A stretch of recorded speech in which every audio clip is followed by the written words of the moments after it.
Have you ever thought that a colorful plate of salad could contain hidden dangers for people with diabetes? We often believe that vegetables are a safe, even essential choice in the daily diet of someone with diabetes. But what if I told you that some seemingly harmless vegetables could cause your blood sugar to spike uncontrollably? The concerning truth is, many people are choosing the wrong vegetables simply because they think vegetables are good, without realizing that certain types, despite being rich in fiber, also contain high amounts of carbohydrates and have a relatively high glycemic index. If you or a loved one is living with diabetes, today's content will help you avoid 5 common vegetables that can cause a sharp rise in blood sugar so you can protect your health in a smarter, more proactive way. Don't forget to like and share this video if you find it helpful, especially with those who are trying to manage their blood sugar levels. And if you've ever included vegetables like butternut squash, carrots, or corn in your diet plan, leave a comment below and let me know where you are on your health journey. Now let's explore the 5 vegetables that people with diabetes should approach with caution and why they may impact blood sugar more than you think. When it comes to vegetables, many of us immediately think of warm, nutrient-rich dishes, and butternut squash is one of the most familiar names. But did you know that this seemingly harmless food can significantly affect blood sugar? Have you ever wondered why, despite avoiding sweets and sugar, your blood sugar still spikes after a dinner of butternut squash soup? You are not alone. This is what many people with diabetes experience when foods labeled healthy are quietly impacting their health. Butternut squash, a popular autumn and winter vegetable, is prized for its naturally sweet flavor, silky texture, and abundant vitamins A and C and fiber. However, few realize that 1 cup of cooked butternut squash contains up to 22 grams of carbohydrates, equivalent to a slice of white bread. That means when someone with diabetes eats a bowl of squash soup without controlling the portion, they are consuming a carb hit strong enough to send blood sugar soaring. In particular, butternut squash's glycemic index is high, causing its sugars to enter the bloodstream much faster than those from many other vegetables. In a context where many people follow a whole foods or plant-based diet, butternut squash appears regularly on menus, from soups and salads to roasted dishes. But for those with diabetes, it becomes a sweet trap without careful portion control. You don't need to eliminate butternut squash entirely. The secret lies in pairing and portioning. When you eat squash, combine it with lean proteins such as boiled chicken, salmon, or eggs, and add healthy fats like olive oil or avocado to slow sugar absorption.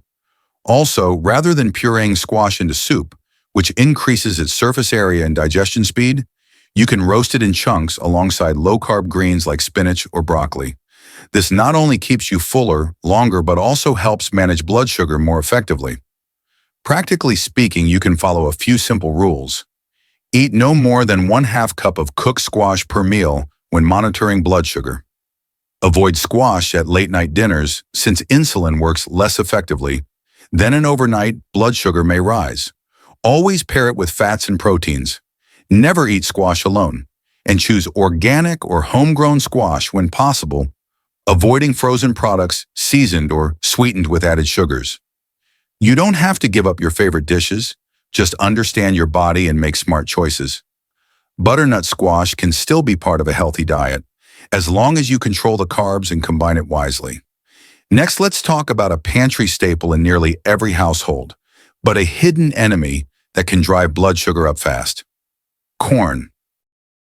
In many households, corn is a staple on the dining table, featured in everything from salads and soups to grilled corn at weekend BBQs. Its natural sweetness, crunchy texture, and versatility make it a beloved ingredient. However, behind that popularity lies a lesser-known fact. Corn can make it difficult for people with diabetes to manage their blood sugar, even when they believe they're eating healthily. Have you ever felt tired or sleepy after a lunch salad mixed with corn kernels? Or noticed a sudden blood sugar spike after a serving of creamy corn soup? That's no coincidence. 1 cup of cooked corn contains about 21 grams of carbohydrates, nearly the same as a slice of bread. And many corn varieties also contain high levels of natural sugar, which can cause blood sugar to rise quickly if not managed carefully. What's more, corn is the primary ingredient in one of the most controversial sweeteners, high fructose corn syrup, HFCS. This additive is found in a wide range of processed foods in the U.S., such as soda, salad dressings, breakfast cereals, and even sandwich bread. The widespread presence of HFCS in daily meals means that the body is constantly exposed to a high risk of blood sugar elevation, especially for those with sensitive metabolisms, like people with diabetes. However, this doesn't mean you have to completely eliminate corn from your diet. The issue isn't with corn itself, but with how it's used and how frequently it's consumed. If corn is eaten in moderation, as a side dish, and paired with protein and healthy fats, the body can still process its natural sugars without causing extreme fluctuations in blood glucose. Practical strategies include limiting your portion of corn to about 1/3 to 1/2 cup per meal, choosing whole corn over processed corn products such as cornmeal, commercial taco shells, or buttered and salted popcorn, and avoiding foods that list HFCS on the label. You can spot it by checking the nutrition facts. Also, try pairing corn with low glycemic foods like avocado, walnuts, grilled chicken, or leafy greens to slow down carbohydrate absorption. Remember, managing diabetes doesn't mean living in deprivation or giving up your favorite foods. It's about making smart choices, knowing which foods to enjoy more of and which to limit. Corn can still be a part of your journey as long as you control your portions and pay attention to what you're putting into your body. And now let's continue this journey with another common food, one that seems harmless because it's a daily presence on the dinner table, but holds hidden risks for those with diabetes: potatoes. Potatoes are an icon in the culinary world. From crispy French fries at fast food restaurants to mashed potatoes served at Thanksgiving dinners. With their pleasant taste, versatile preparation methods, and affordable price, it's no surprise that potatoes are a staple in nearly every kitchen. However, for people with diabetes, potatoes can be a hidden danger that many still overlook. Have you ever felt unusually hungry just a few hours after eating a serving of French fries? Or noticed a blood sugar spike even though you didn't consume any sweets or soda? Potatoes may be the silent culprit behind those sudden blood sugar fluctuations. In reality, potatoes are high in starch, a form of complex carbohydrate. Yet despite being complex, starch in potatoes is rapidly converted into glucose once inside the body and absorbed into the bloodstream. The glycemic index, GI, of potatoes ranges from 77 to 111, depending on how they are cooked, an extremely high level, sometimes even higher than white sugar. A medium-sized potato can contain up to 30 grams of carbohydrates, equal to or more than a can of soda. What makes potatoes especially risky is their versatility in preparation: fried, mashed, roasted, boiled, in soups. Each method affects how quickly sugar is absorbed. French fries, with their large surface area and high oil content, can raise blood sugar the fastest. Mashed potatoes, though soft and seemingly easy to digest, are often mixed with butter, milk, and salt, creating a dish that's high in carbs and saturated fats. That said, not all is negative. Potatoes can still be part of a diabetic-friendly diet if prepared correctly and consumed in moderation. Boiling or steaming potatoes can keep the glycemic index lower, and letting them cool before eating helps increase resistant starch, a type of starch that digests more slowly, supports gut health, and stabilizes blood sugar. Some practical tips include limiting potato portions to about half a medium potato per meal, roughly 80 to 100 grams, avoiding fried potatoes, buttery mashed versions, or dishes high in salt and oils. Always pairing potatoes with protein sources like grilled fish, boiled chicken breast, or hard-boiled eggs to slow down digestion. Importantly, don't eat potatoes in isolation. Always combine them with leafy greens and healthy fats like olive oil or walnuts to reduce the glycemic impact. With small but consistent changes in how you choose and prepare food, you can still enjoy your favorite potato dishes without compromising your blood sugar levels. The key is to understand the role of each food and make the right choices at the right time.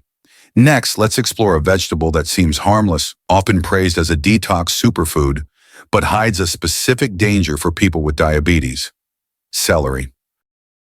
Celery has long been praised as a superfood, especially in modern eating trends like detox diets, weight loss plans, or morning juice routines. With its ultra-low calorie count, light flavor, and crisp texture, celery is favored by both vegetarians and dieters alike. But for people with diabetes, there's a lesser-known factor that makes this vegetable a hidden risk: pesticide residue. Have you ever wondered why, even when you eat very simply and avoid sugar and starch, you still often feel tired, have trouble sleeping, or experience unusual reactions in your body? One possible reason could be that you're consuming healthy foods that are contaminated with harmful chemicals, and celery ranks high on that list. It consistently appears near the top of the Dirty Dozen, a list of produce with the highest pesticide levels according to the Environmental Working Group, EWG, in the U.S. Although celery contains almost no significant carbohydrates, only about 1 gram per stalk, the issue isn't about sugar, it's about the immune system. People with diabetes tend to have weaker immune systems than the average person. Continuous exposure to small amounts of pesticides, herbicides, and chemical residues from vegetables, even in trace amounts, can build up over time, increase inflammation, strain liver and kidney function, and disrupt metabolism. This risk is amplified by the popular trend of drinking celery juice, often consumed in the morning on an empty stomach. In this state, any remaining chemical compounds in the celery are absorbed more quickly and more deeply than when eaten alongside other foods. While healthy individuals may detox naturally, those with diabetes often have reduced detoxification capacity, leading to chronic fatigue or indirectly affecting blood sugar levels. However, this doesn't mean celery is entirely bad. It remains a nutritious vegetable if used correctly. The most important solution is to choose organic celery whenever possible. If that's not an option, be sure to wash it thoroughly with a mild saltwater solution or soak it in a diluted vinegar rinse before consumption. Additionally, you should limit daily celery juice consumption. Instead, use celery as a side dish, mix it into salads, or lightly sauté it with olive oil to retain its nutritional value while reducing the risk of excessive chemical exposure. Most importantly, diversify your vegetable intake. Don't rely too heavily on any single vegetable, no matter how much it's hyped. Caring for your health while living with diabetes is not only about managing sugar intake, it's about protecting your entire metabolic and immune system. Celery can still be part of your journey, but only if you understand it fully and use it wisely, with mindfulness and care. And now let's move on to the final item on our list: green peas, a tiny, innocent-looking legume that may disrupt blood sugar balance if you don't pay attention to the portion size. Green peas, with their vibrant color, mild sweetness, and petite shape, are often seen as a nutritious, wholesome food. Whether in stews, creamy soups, or salads, peas have earned a reliable spot as a supporting character in many daily meals. But for individuals with diabetes, this tiny legume can have a bigger impact than most people realize, especially when portion control is overlooked. Have you ever thought that a dish made only of vegetables and legumes could leave you feeling sluggish or cause your blood sugar to spike a few hours after lunch? The truth is, although peas are categorized as vegetables, they contain a significant amount of carbohydrates, around 21 grams per cooked cup. That's equivalent to a slice of white bread, and with a moderate to high glycemic index, the sugar from peas is released into the bloodstream faster than it would be from leafy greens. What makes peas particularly risky is the false sense of safety they create. Because they're vegetables and appear so healthy, many people tend to eat them freely, especially when added to winter soups and stews. Furthermore, peas are often combined with other high-carb ingredients like carrots, potatoes, or rice, making the total carbohydrate load of the meal exceed the recommended amount for someone managing diabetes. That said, peas are not the enemy. On the contrary, they're rich in plant-based protein, fiber, and B vitamins, all of which are beneficial to health. The key, just like with any other food, is portion size and thoughtful pairing. If you want to continue enjoying peas while keeping your blood sugar stable, start by limiting your serving size, ideally to no more than 1/3 to 1/2 cup per meal. Opt for fresh or frozen peas without added seasonings, rather than canned varieties that often contain added sugars or salt. And don't treat peas as the main dish. Instead, use them as a small part of the meal, paired with protein sources like fish, chicken, or eggs, and accompanied by other low-carb vegetables. Here's a simple but effective tip. If you're making soup or stew with peas, increase the proportion of leafy greens like spinach, bok choy, or broccoli to help balance the carbs, keep you fuller longer, and support steadier blood sugar levels. Also, eat slowly, chew thoroughly, and monitor how your body responds after meals so you can adjust your intake accordingly. The journey of managing diabetes isn't about strict prohibitions. It's about deeply understanding every food you put into your body. Green peas can absolutely remain part of a delicious, nutritious meal as long as they're consumed mindfully and in moderation. Thank you for staying with me until the end of this journey. Your presence and interest are the greatest motivation for me to continue sharing content that is practical, sincere, and valuable for the community. We've just explored 5 vegetables that may seem healthy on the surface, but actually pose hidden risks for those living with diabetes. From butternut squash, corn and potatoes, to celery and green peas, each has its benefits and its cautions. More importantly, the key message throughout is not about complete elimination, but about understanding, proper portioning, and smart usage. What did you take away from today's content? Have you ever made any of these dietary mistakes yourself? And where will you begin to make changes? I truly look forward to hearing your thoughts and experiences because you could be the inspiration for someone else walking the same path. If you found this content helpful, don't hesitate to click like and share it with loved ones or friends, especially those who care about their health and mindful eating. Each share not only spreads knowledge, but could help change someone's life for the better. Stay with me for the upcoming videos. There are still many practical and relatable topics on health, nutrition, and lifestyle waiting for you to discover. And remember, you are not alone on this journey of caring for your health. We are building a community that lives slowly, lives wisely, and lives well. Lastly, let me leave you with this gentle yet powerful message. It is never too late to start living better. All it takes is that first step, no matter how small.